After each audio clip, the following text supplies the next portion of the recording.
Olá, bom dia. Bom dia. Hoje é terça-feira, 30 de outubro de 2007. Acompanhe agora as manchetes do Jornal do SBT Manhã. Cooperativa enterra mais de 700 mil litros de leite. Algumas delas, que a gente ainda consegue recolher, mostram que o leite estaria dentro do prazo de validade. Polícia encontra cocaína na festa em que um adolescente morreu. O perigo de pegar dinheiro emprestado nos caixas eletrônicos. Pesquisa revela que a facilidade em conseguir crédito no caixa eletrônico pode endividar muita gente. Tribunal decreta segredo de justiça no caso do padre Lancelotti. Interior da Argentina dá os votos que elegeram Cristina Kirchner. A primeira-dama perdeu nas principais cidades do país, inclusive aqui em Buenos Aires. Em São Paulo, moradores de rua vão ganhar R$300 por mês da prefeitura. O Brasil tem ou não tem estádios à altura para sediar a Copa do Mundo? Só um pontinho. Está tudo pronto para o São Paulo ser campeão brasileiro amanhã. O empate contra o último colocado, América, garante a taça. O sucesso estrondoso de Bruno e Marrone. Falta pouco para os dois passarem Roberto Carlos.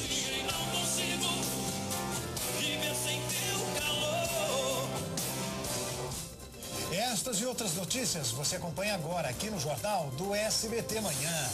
Uma bolsa aluguel. Essa é a nova estratégia da Prefeitura de São Paulo para tentar acabar com o drama de quem vive na rua. O morador de rua terá direito a pelo menos R$300 por mês pelo período de um ano. No rio que não dá mais peixe, este homem pesca latinhas. Longe de ser um lazer, só quem vive nas ruas ou num buraco como este sabe que a reciclagem é uma alternativa de sobrevivência. Eu trabalho, ando bastante. Trabalha em quê? Eu cato reciclagem. Para mais de 10 mil moradores, só nas ruas de São Paulo, uma solução está a caminho. O exemplo vem de Nova York. É uma bolsa aluguel, uma ajuda de R$300 para pagar uma moradia. Em troca, o morador, que deve ter uma renda de pelo menos 2 salários mínimos, terá que pagar as contas de água, luz e IPTU. Da renda mensal, o beneficiado tem que depositar 5% na caderneta de poupança.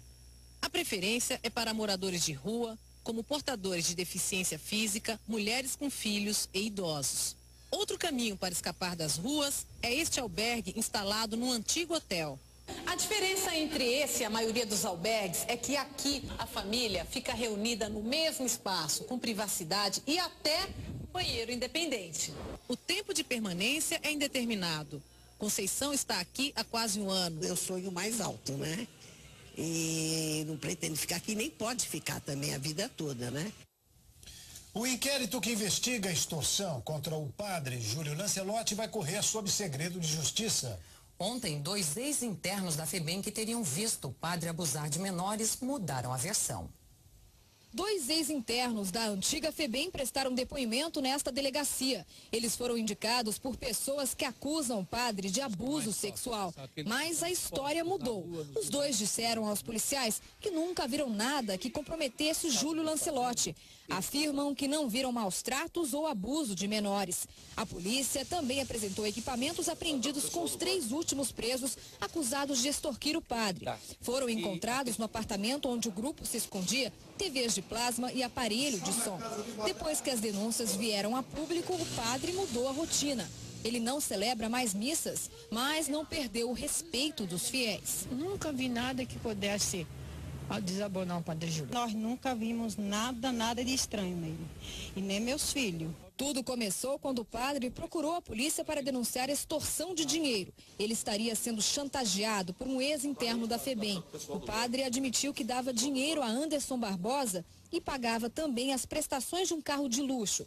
Júlio Lancelotti afirmou que deu mais de R$80 mil nos últimos anos para que Anderson não fizesse falsas acusações de pedofilia.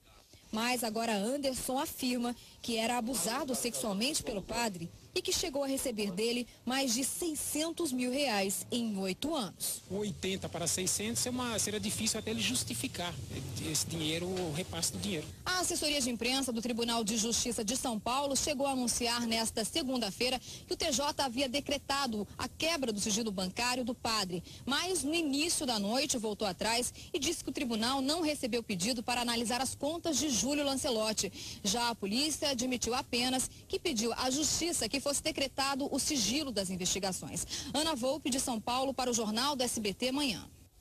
Há uma semana não se fala em outra coisa: o leite contaminado por soda cáustica. Ontem, o Ministério da Agricultura anunciou mudanças na fiscalização para evitar fraudes como as descobertas em cooperativas mineiras. No Rio Grande do Sul, a Vigilância Sanitária vai analisar o conteúdo das mais de 700 mil caixas de leite enterradas no município de Fazenda Vila Nova. O fabricante divulgou imagens feitas em 14 de outubro, dia em que 725 mil litros de leite longa-vida foram retirados por máquinas do interior do laticínio.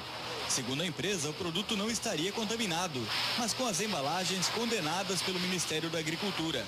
As suspeitas de adulteração surgiram porque na última sexta-feira foram encontradas milhares de caixas de leite enterradas numa área rural do município gaúcho, a 100 quilômetros de Porto Alegre. A fiscalização vistoriou outro local de descarte na região. Foi um equívoco da empresa e a empresa agora, de todas as formas, remediará esse dano. Em Minas Gerais, a Vigilância Sanitária começou a recolher novas amostras de 45 marcas de leite longa-vida vendidas em supermercados de Belo Horizonte.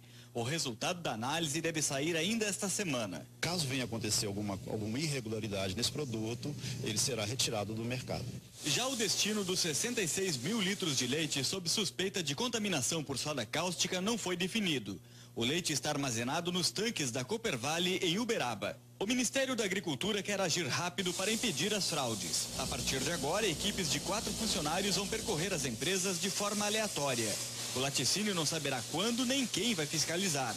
Mas o ministro admite, outras fraudes podem estar acontecendo no país. Nós efetivamente temos aí talvez uma dúzia ou algumas dúzias de vigaristas, né? Porque quem fez uma adulteração dessa, né? Que merece evidentemente o destino que a lei penal lhes atribui. A Polícia do Rio investiga se os organizadores de seguranças permitiram o uso de drogas numa festa de música eletrônica no fim de semana. Um jovem morreu. Outras 18 pessoas foram internadas com intoxicação, 2 em estado grave. O lugar conhecido como Terra da Felicidade foi o cenário da rave que durou quase 20 horas. Nessas imagens que já circulam na internet, a batida da música eletrônica que dá ritmo a essas festas. Lucas Maiorano, de 17 anos, conseguiu entrar no lugar com esta carteirinha falsa da Universidade Federal do Rio de Janeiro. Segundo a família, o jovem foi deixado em coma do lado de fora da festa e acabou morrendo no hospital. A suspeita é que ele tenha consumido doses excessivas de drogas e álcool. A gente nem sabia que ele estava nessa festa.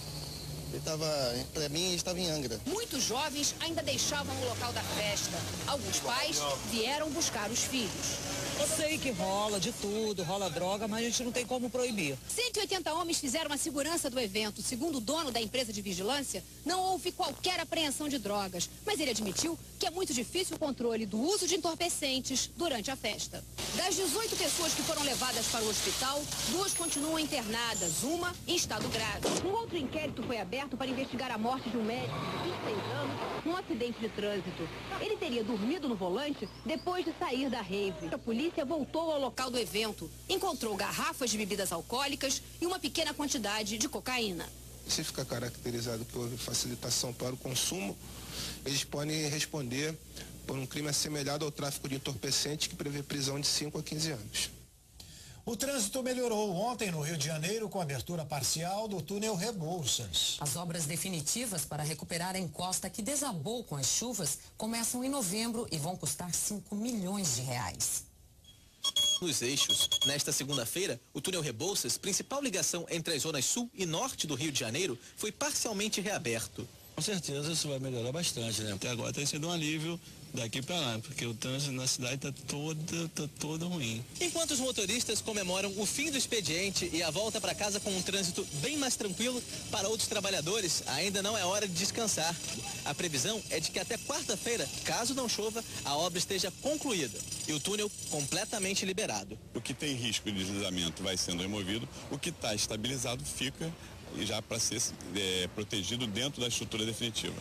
A Prefeitura do Rio divulgou um laudo que coloca a SEDAI, Companhia Estadual de Águas e Esgoto, como uma das principais responsáveis pelo incidente no túnel. Um vazamento na tubulação que abastece caixas d'água da comunidade próxima ao local teria sido a principal causa do deslizamento de terra. A estatal nega as acusações. Pegam um pequeno filete num tubo que é menor que um palmo e querem acreditar a isso de moronamento de uma encosta. No mínimo, uma irresponsabilidade técnica e uma maneira de tentar desviar a atenção pelas reais razões que levaram a esse problema.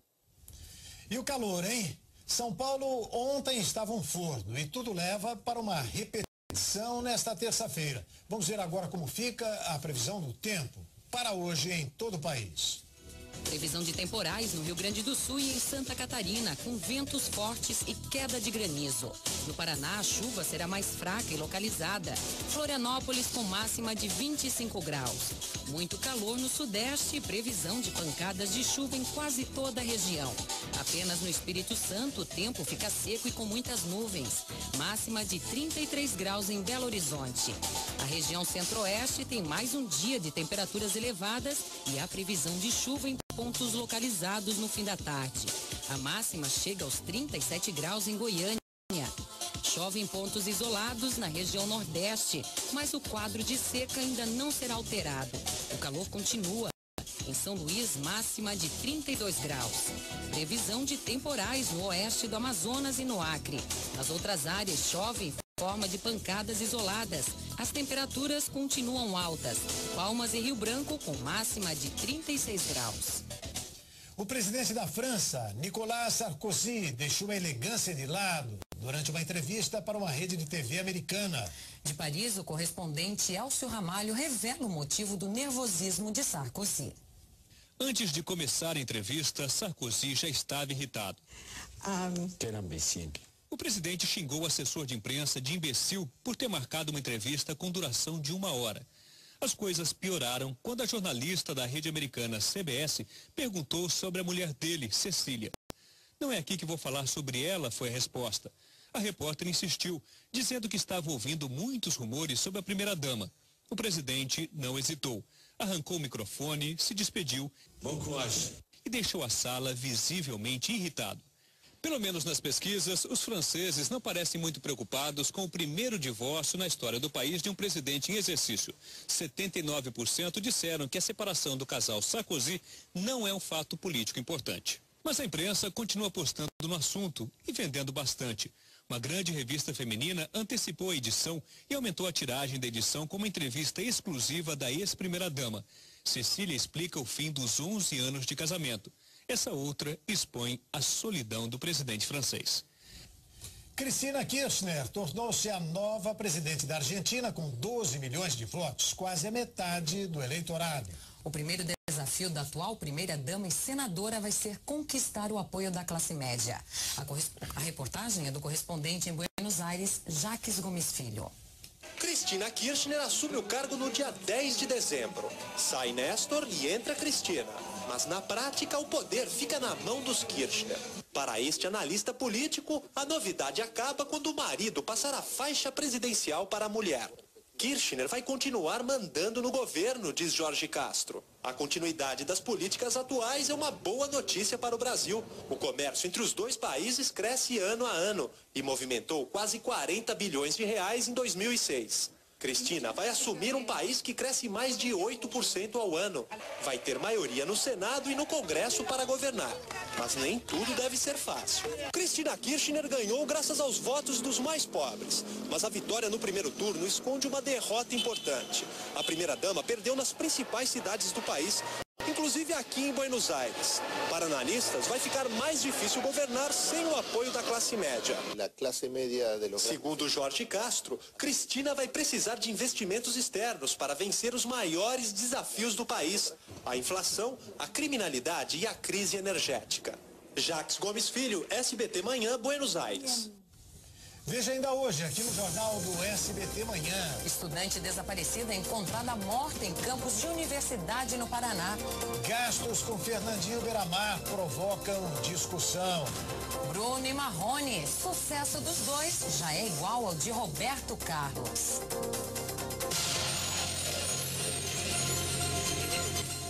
Estudante de educação física foi encontrada morta no campus de uma universidade no interior do Paraná. Ela estava desaparecida desde sábado, quando participou de uma festa. A família e amigos ainda estão chocados com a morte da estudante Amanda Rossi, de 22 anos. A universitária estava no segundo ano do curso de educação física. Ela foi encontrada morta dentro da casa de máquinas de uma das piscinas da universidade particular onde estudava, em Londrina. Amanda desapareceu na noite do último sábado. Ela estava participando de um evento de hip hop organizado pelo curso de educação física aqui no ginásio de esportes da universidade. Ela disse a 3 amigas que estavam com ela que iria sair por uns momentos e não voltou mais. As câmeras de vigilância espalhadas pela universidade podem ajudar a esclarecer o crime. A pessoa que matou essa menina conseguiu furar os seguranças que aqui estão. Eu não vou sossegar enquanto isso não for resolvido.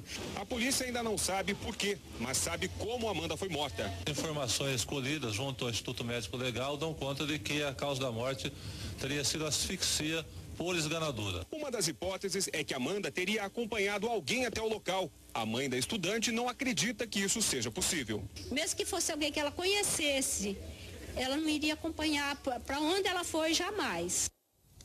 O traficante Fernandinho Beiramar passou o dia no Rio de Janeiro prestando depoimento. O gasto com o deslocamento, já que ele está preso no Mato Grosso do Sul, provoca discussão. Fernandinho Beiramar foi levado da Penitenciária Federal de Campo Grande para o Rio de Janeiro só para depor. É a 15ª viagem que o traficante faz para prestar depoimento à Justiça. Só a parte aérea dessas transferências custou R$195 mil ao contribuinte. O próximo depoimento de Beiramar deve dar uma despesa muito menor. Já poderá ser feito por videoconferência. A lei que permite esse sistema foi aprovada pelo Congresso e espera apenas a sanção do presidente Lula. Na videoconferência, o preso não sai da cadeia. Fica diante de uma câmera e o juiz na frente de outra no tribunal. Os dois podem estar até em cidades diferentes. Quem defende a medida nega o cerceamento da defesa e diz que a principal vantagem da videoconferência é a economia. Com esse sistema, o país deixa de gastar por ano mais de R$1 bilhão. Preso em Ribeirão Preto, no interior de São Paulo, um traficante apontado como o principal fornecedor de drogas do sul de Minas.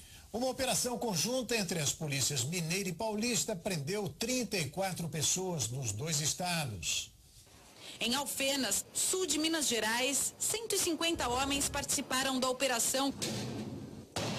Nesta casa, na periferia, um sistema de monitoramento não impediu a invasão da polícia, que apreendeu cocaína, crack e uma balança. 2 homens foram presos. Nesta outra casa, em um bairro nobre de Alfenas, havia peças de veículos, chapas com números de chassis e uma caminhonete. Em Ribeirão Preto, a polícia apreendeu Fábio Gonçalves de Carvalho, apontado como integrante de uma facção criminosa que atua nos presídios de São Paulo. O traficante Fábio Gonçalves, o Gordo, é acusado por ser o cabeça de um esquema que trocava carros roubados por cocaína. Segundo a polícia, ele é o responsável pela entrada de quase toda a droga consumida no sul de Minas Gerais. O esquema começava com o roubo de carros na região de Alfenas. Os veículos eram levados para traficantes de Ribeirão Preto e que os enviava para o Mato Grosso do Sul, onde os carros eram trocados por drogas vindas da Bolívia. Depois do negócio fechado, a droga seguia para Ribeirão e depois distribuída a traficantes do sul de Minas. Maiores informações eu não posso fornecer, exatamente para não atrapalhar o trabalho dos investigadores paulistas e também dos nossos investigadores lá em Minas Gerais. 16 toneladas de queijo foram apreendidas ontem em Uberaba, Minas Gerais. O produto estava todo estocado em um depósito e só foi encontrado depois de uma denúncia anônima. O galpão foi interditado. O queijo era comprado no estado de Goiás perto do vencimento da data de validade. Quando chegava em Minas, a embalagem era trocada e a data de validade adulterada. Entre a mercadoria confiscada pela vigilância sanitária, produtos embolorados e impróprios para o consumo. Ninguém foi preso e o queijo vai passar por uma análise em laboratório. É um absurdo, né? Porque agora não está podendo comprar mais nada. Tudo que você vai comprar tem problema, adulterado, trem vencido. Não podemos confiar em mais nada. Foi preso ontem na Espanha um hacker brasileiro acusado de roubar mais de 2 milhões de reais da conta do jogador Ronaldinho Gaúcho. Segundo o jornal italiano Corriere della Sera, o golpista foi identificado como Everton. Ele descobriu as senhas de e-mail da família de Ronaldinho depois de ficar amigo do irmão do jogador, Roberto Assis. O golpista vigiou durante 4 meses as mensagens da família e conseguiu os dados bancários. Depois de tentar fazer 2 transferências, no valor total de 800 mil euros, o banco descobriu o golpe. Todo mundo já ouviu falar de voodoo, um ritual que assusta muita gente.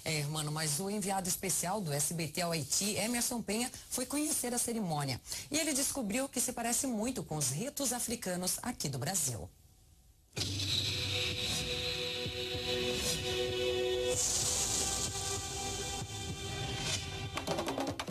Poderia ser na Bahia, mas ainda é hoje em aqui no jornal do SBT Manhã. Cuidado, o perigo de pegar dinheiro emprestado nos caixas eletrônicos. Casal Renascer vai responder por mais uma fraude. Torcida do São Paulo, pronta para a festa. O título chega amanhã. É só um pontinho.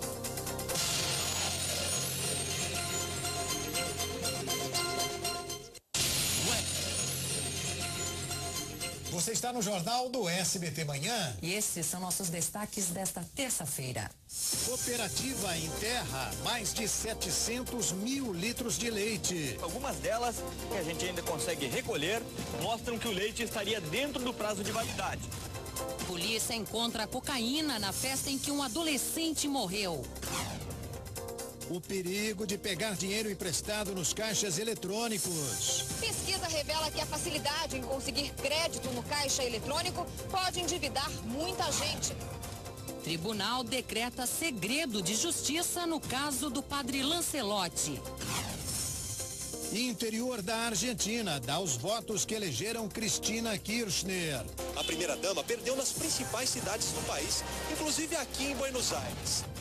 Em São Paulo, moradores de rua vão ganhar R$300 por mês da prefeitura. O Brasil tem ou não tem estádios à altura para sediar a Copa do Mundo? Só um pontinho. Está tudo pronto para o São Paulo ser campeão brasileiro amanhã. O empate contra o último colocado, América, garante a taça. O sucesso estrondoso de Bruno e Marrone. Falta pouco para os dois passarem Roberto Carlos.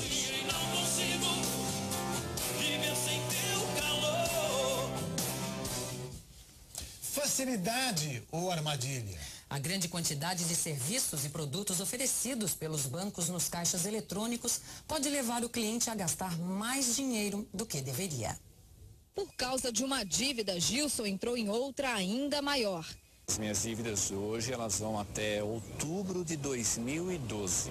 Para pagar algumas contas, o funcionário público optou pela facilidade. Fez empréstimos no caixa eletrônico. Ele deve mais de R$10 mil ao banco. Quando eu vou diretamente no caixa eletrônico, além de ser uma coisa fácil e rápida, né, eu não tenho essa questão de ter que falar com o gerente. Entre uma operação e outra, é fácil encontrar opções para financiamentos, seguros para cartões, empréstimos e títulos de capitalização.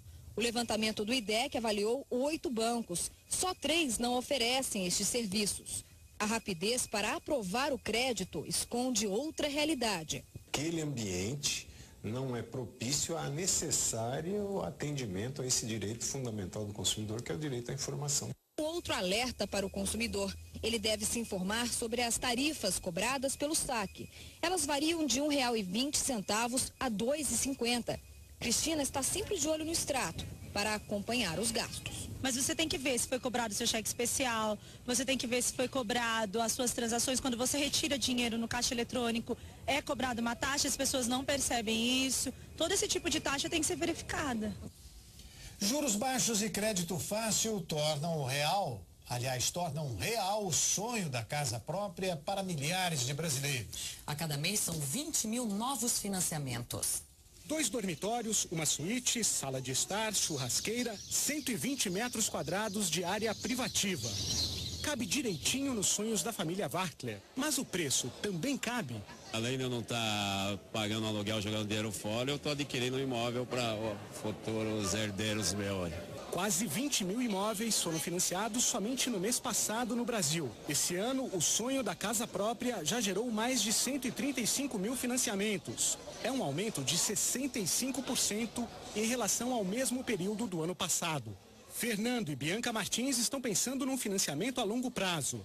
Daqui a 15 anos, quando terminarem de pagar, o apartamento terá custado quase 360 mil reais. A proposta deles me agrada e eu vou fazer uma contraproposta, lógico, para tentar atender mais a minha situação. Fernando e Bianca vão pensar um pouco mais antes de fechar o negócio. Mas é bom eles não demorarem muito. Mais da metade dos apartamentos desse empreendimento já foram vendidos. Eu acho que é um momento bastante salutar em função das quedas de juros que a gente vem acompanhando, né, mês a mês. O comprador de imóvel olha agora e fala, é a chance que eu tenho de comprar o meu apartamento, minha nova casa. O São Paulo pode soltar o grito de pentacampeão brasileiro amanhã. A torcida começou ontem a se preparar para comemorar o título. Time 5 estrelas, 3 dos títulos mundiais e 2 do bicampeão olímpico Ademar Ferreira da Silva. Mas já poderiam ser uma antecipação de mais um título que vem aí, né? O nosso sagrado Morumbi. O torcedor tem razão, por isso não perde tempo. Ao redor do Morumbi, muita fila. Quarta-feira, goleada, torcida em peso e é nóis, pentacampeão. Depois da vitória de 2-1 sobre o Sport no Recife, o tricolor chegou aos 70 pontos, 15 a mais que o Santos, vice-líder, que no sábado goleou o Goiás por 3-0 na Vila Belmiro. Nunca foi tão fácil para o São Paulo conquistar um título brasileiro. Na quarta-feira, um empate contra o último colocado, América, garante a taça. E isso com 4 rodadas de antecedência, um recorde no campeonato por pontos corridos. Os jogadores querem comemorar o título com vitória. O importante é nós ganhar, nós fazer o nosso papel, depois de 90 minutos, se Deus quiser, nós comemorar em casa. O atacante Dagoberto prefere ser mais cauteloso. O futebol muitas vezes prepara tantas surpresas para nós que todo mundo não acredita que nós temos que estar preparados toda hora. Mas fora o título, tudo pode acontecer até o fim da competição. Pelo menos 5 times brigam pela Libertadores e 3 para fugir do rebaixamento. Entre eles o Corinthians, que continua entre os 4 últimos colocados, mas pelo menos venceu o Figueirense por 2-1 e ganhou fôlego para a reta final do campeonato. Uma esperança para o futebol feminino. Começa hoje a primeira Copa do Brasil para as mulheres. Além dos gols, elas querem reconhecimento. Medalha de ouro no PAN, vice-campeãs mundiais, um campeonato brasileiro só para elas, virou obrigação. Espero que isso também continue, né? Que não seja só esse ano, só esse campeonato, que o ano que vem tenha mais projetos, mais campeonatos também pra gente estar podendo apresentar vários talentos que existem no Brasil. A Copa do Brasil de futebol feminino vai contar com a participação de 32 clubes. São Paulo vai ter 3 times. Rio de Janeiro, Minas Gerais e Rio Grande do Sul, 2. Os outros estados indicam apenas uma equipe para a competição. A final acontece no dia 9 de dezembro e a entrada será gratuita em todas as partidas. Às vezes as coisas começam errada e terminam certo. E tomara que essa seja mais uma dessas coisas que possa vir dar resultado. O time do Vasco foi criado às pressas, tem apenas um mês. Já o CEP de Caxias, um dos favoritos ao título, vive um outro problema. Um timaço, orgulho da Baixada Fluminense. Mas nesse campeonato vai representar um estado vizinho, Minas Gerais. A Federação do Rio preferiu indicar outros 2 clubes para disputa. Coisa do futebol. A gente fica triste sim por isso, pelo não ter reconhecimento do nosso próprio estado. A gente vai tentar da melhor forma defender o estado também de Minas, para que eles lá também possam reconhecer melhor do que aqui. A força do futebol feminino já pode ser medida com um simples treino. Elas atacam de brincos, pulseiras e chuteiras. Eles se defendem como podem. Tentar correr atrás da meninada não dá não. Não é moleza não. E veja ainda hoje aqui no jornal do SBT Manhã. Dólar está barato, 1,75. É o valor de 7 anos atrás. E o Brasil tem ou não tem estádios à altura para sediar a Copa do Mundo? Nunca uma dupla sertaneja vendeu tantos discos no Brasil. Bruno e Marrone já se igualaram a Roberto Carlos. Mas por que não se importa com a minha paixão? Não leva a sério. O que você vai ver agora é o exemplo de como uma pessoa pode destruir um paraíso ecológico. O acusado é um fazendeiro e a vítima é a natureza. Em Bonito, no Mato Grosso do Sul. Em Bonito, a 300 quilômetros de Campo Grande, máquinas trabalham para reverter danos ambientais. Quase 10 caminhões de cascalho foram jogados no leito do Rio Formoso para obstruir o canal próximo à nascente. A barragem mudou o curso do rio e direcionou a água para esta represa que alimenta o sistema hidroelétrico da propriedade. O crime foi descoberto por funcionários da fazenda vizinha, depois que esta cachoeira secou completamente. 8 quilômetros do rio ficaram sem água. Teve vários pontos que tinha vários peixes mortos. O proprietário, que já é reincidente, foi multado em R$150 mil e terá que doar ao IBAMA 400 hectares de terra. A área será anexada ao Parque Nacional da Serra da Bodoquena, a menos de 1 quilômetro daqui. De acordo com o Ministério Público, o proprietário da Fazenda América, Luiz Lemos, responde a um processo criminal por desmatamento da mata ciliar do Rio Formoso. O rio atravessa 120 propriedades e abastece os principais atrativos turísticos, como o balneário municipal. Está 40 centímetros abaixo do nível normal. O turismo ele fica prejudicado porque alguns passeios acabam tendo que reduzir o número de pessoas que vão frequentar, que vão fazer as atividades para evitar maiores danos ao meio ambiente. O vice-presidente da República, José Alencar, está internado em São Paulo. Ele vai ser operado hoje de manhã. O vice-presidente está internado no Hospital Sírio-Libanês, em São Paulo. José Alencar, de 75 anos, vai passar por uma cirurgia para retirar um tumor do abdômen. Desde que o vice-presidente descobriu que tinha câncer há 10 anos, ele já foi operado 5 vezes. Ontem o dia foi de marcas históricas no mercado financeiro. O dólar caiu 0,73%, valendo menos de R$1,76. A menor cotação desde abril de 2000. Já a Bolsa de Valores de São Paulo subiu 1,24% e pela primeira vez ultrapassou os 65 mil pontos. Agora o momento de José Neumann e Pinto, depois de um belo fim de semana na Paraíba. Neumann, mais uma primeira-dama comandando a Argentina. O que é que você acha disso? Ô, irmão, a vitória de Cristina Kirchner lembra muito outros episódios da história argentina, como a idolatria em torno de Evita, a primeira mulher de Perón, e também a eleição de Isabelita, a outra mulher do Perón. Só que Isabelita era vice-presidente do Perón, assumiu e foi aquela tragédia. Esperamos que a história não se repita lá, mas vai ser difícil não se repetir uma história que tem tanta tragédia uma atrás da outra e que tanto teima em fazer a mesma coisa sempre, né? Só que a Cristina Kirchner teve uma vitória expressiva, né? Faturou logo no primeiro turno. Ela teve 44% dos votos, enfrentando 14 candidatos, mas houve também uma abstenção extraordinária para a história da Argentina. O argentino é conhecido por sua conscientização política e por sua participação. Desta vez a abstenção foi muito alta, o que parece mostrar que os argentinos meio que lavaram as mãos em relação a esse mandato da senhora Kirchner. Vamos pagar para ver. José Neumann e Pinto, direto ao assunto. Como vários cantores, eles trabalharam duro até gravar o primeiro CD, mas como poucos, alcançaram um sucesso estrondoso. A fama de Bruno e Marrone é tão grande que uma pesquisa diz que a dupla já é tão popular quanto Roberto Carlos. No jornal do SBT Manhã. A mãe do motoboy morto em acidente protesta contra o perigo no trânsito de São Paulo. Copa no Brasil vai ser anunciada hoje. Mas como estão nossos estádios? Será que estamos à altura para sediar o campeonato do mundo?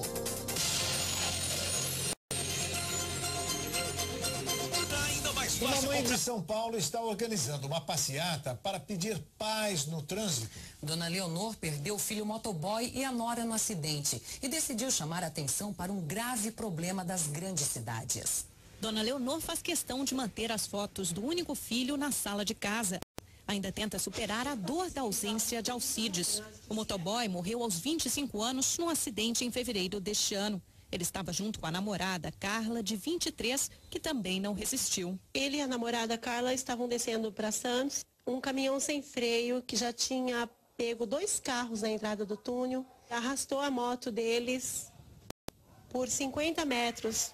A morte do filho fez Dona Leonor refletir sobre os riscos que cercam a profissão de motoboy. Ela decidiu reunir um grupo de amigos e parentes para ajudá-la a organizar uma grande manifestação. Esta é uma das esquinas onde Dona Leonor distribui panfletos pelo menos 3 vezes por semana. Ao todo, são 4.000 cartazes convocando motoqueiros e motoboys a participar de um ato por mais segurança no trânsito. A passeata pela Zona Sul de São Paulo está marcada para esta sexta-feira. Não é só para os motoboys, é para todo mundo que está no trânsito. Ela já está falando da dificuldade do trânsito no dia a dia. Dona Leonor também já reúne assinaturas no abaixo-assinado para pedir mais faixas exclusivas para motos, reivindicação que ganhou o apoio daqueles que arriscam a vida sobre 2 rodas. Nos últimos 2 anos, o número de motoqueiros envolvidos em acidentes aumentou. Só na Grande São Paulo, calcula-se que por dia, pelo menos um morra vítima do trânsito. E toda classe tem o seu errado, né? Pode ser classe de motorista, de motoqueiro. Toda classe tem o seu bom e o seu ruim, né? A gente tem que tomar muito cuidado, né? Acho que se todo mundo fizer a sua parte, as coisas vão melhorar, vão mudar. Hoje a FIFA vai anunciar oficialmente o Brasil como sede da Copa do Mundo de 2014. Falta saber em quais cidades os jogos serão disputados. Os 18 municípios candidatos terão muito trabalho se quiserem receber os melhores jogadores de futebol do mundo. 16 de julho de 1950, o dia prometia ser de festa para o Brasil. Final da Copa do Mundo no estádio novinho em folha, o Maracanã. Mas as lágrimas que se viram aqui não foram de alegria. Quase 200.000 torcedores choraram a derrota por 2-1 para o Uruguai. O soberano Maracanã vai poder ser palco de mais uma final de um Mundial, caso a FIFA confirme o Brasil como sede da Copa de 2014. O velho Maracanã vai ganhar uma cara nova, com um novo estacionamento e um setor de imprensa. Tudo para não fazer feio quando a bola rolar por aqui. Mas o time de estádios titulares para sediar os jogos não está definido. São 18 candidatos, disputando entre 8 e 13 vagas. Saímos do Rio de Janeiro e vamos direto para Belo Horizonte. Quem está com a vaga praticamente confirmada no time é o Mineirão. Nos próximos 7 anos, vão ser construídas vias de acesso ao estádio e a cobertura sobre a arquibancada. Que estádio de futebol não serve só mais para futebol. Quer dizer, ele vai ser uma arena de múltiplo uso. Do Mineirão, vamos direto para a Arena da Baixada, em Curitiba. Aqui o principal objetivo é dobrar a capacidade, que hoje é de 23.000 pessoas, e ampliar o estacionamento. A viagem continua. Agora chegamos ao Beira-Rio, em Porto Alegre. A reforma visa cobrir a arquibancada e também construir um estacionamento. Para ser uma das sedes da Copa, o estádio Mané Garrincha de Brasília vai instalar assentos individuais, além de construir um setor de imprensa. Quando o assunto é futebol, o Brasil sempre é o centro das atenções. E com a Copa do Mundo sendo realizada aqui no país, a marcação dos adversários está ainda pior. E para conseguir driblar as críticas e fazer uma Copa do Mundo impecável, muitos estádios vão passar por reformas. É o caso do Morumbi, aqui em São Paulo, onde deve ser dado o pontapé inicial do Mundial de 2014. Hoje o estádio do Morumbi é um dos mais modernos do Brasil, mas não atende às normas da FIFA. Para não ficar de fora, serão construídos bolsões de estacionamento e o setor para a imprensa será ampliado. Para se livrar das críticas, os obstáculos são maiores do que as reformas nos estádios. Hoje o jornal inglês Financial Times publicou uma matéria criticando a infraestrutura e a corrupção no país. Segundo o Diário, o futebol poderia voltar para casa e para o caos. Para o jornalista esportivo Paulo Vinícius Coelho, só mesmo uma marcação cerrada poderia ajudar a virar o jogo para o Brasil. Que o inimigo do Brasil na luta para fazer a Copa do Mundo, repito, não é a precariedade das nossas instalações. Com isso, o Brasil se vira. O problema é a vigilância em relação à corrupção. O Jornal do SBT Manhã termina aqui. Obrigada pela sua companhia e tenha uma ótima terça-feira. Fique agora com o Câmera Café. Bom dia.